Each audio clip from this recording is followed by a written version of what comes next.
I'm Jacob Anderson from Battleford, Saskatchewan.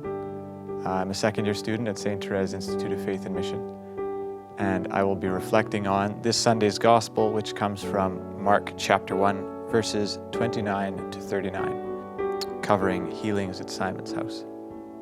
In this Sunday's Gospel, we find a beautiful revelation of Jesus' identity and mission. The events invite the Jewish people and us today to ask, who is this Jesus? He is sent and sustained by the Father. He is being sent to heal.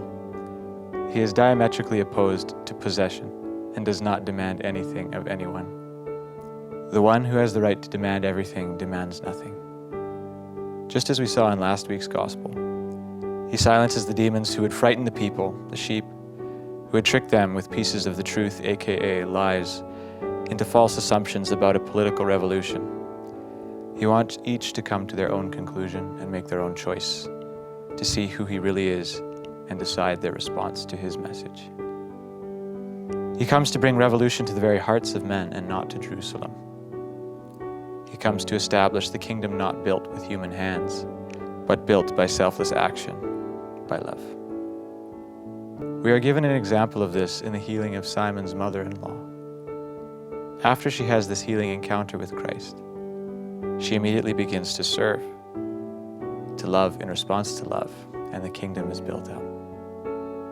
He comes to liberate from the kingdom of Satan, the kingdom of oppression, where the demons would stir up confusion and fear by revealing Jesus' identity before the right time and place. Jesus lets his actions speak for themselves. The humble, hidden way with which Jesus reveals his identity, preaching, healing, and then moving on, leads the people to question, who is this? They would have to think about what they had seen. From his healings and exorcisms, they would surmise that he is one who brings freedom from sickness, both physical and spiritual. The people come with their sick to Simon's house after sundown on the Sabbath, as soon as it is legal for them to work. They come simply in their need for health and wholeness, for themselves and for their loved ones. And he tends to them without complaint right into the evening. So a quick recap of recent events in Mark's Gospel. In last week's reading, Jesus comes to Capernaum, preaches in the synagogue, and heals a man with a withered hand.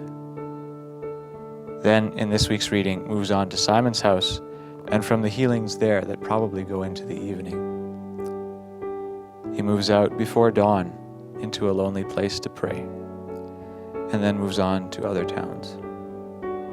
Jesus knows that the ones who are truly pondering his identity will follow him and will spread the word that the Messiah is compassionate, humble.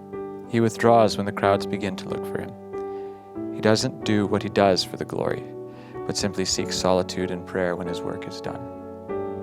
As the Catechism says, everything Christ does flows from his life of prayer, of listening and being with the Father. He experiences human prayer in solidarity with us and brings us into his prayer.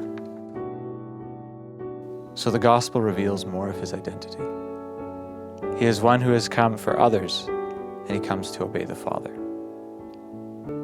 As it says in the Gospel of John, he has come that everyone who sees the Son and believes in him shall have eternal life. Jesus gives us the example of humble self-gift over self-promotion, of prayer, humility, of relying on the Father, and of being conscientious to direct his longing for the Father in the right direction. He does not seek solace in popularity or in crowds. He knows who he is, and that his rest comes only from God. He comes with power, authority, humility, healing with compassion, and inviting us to follow him.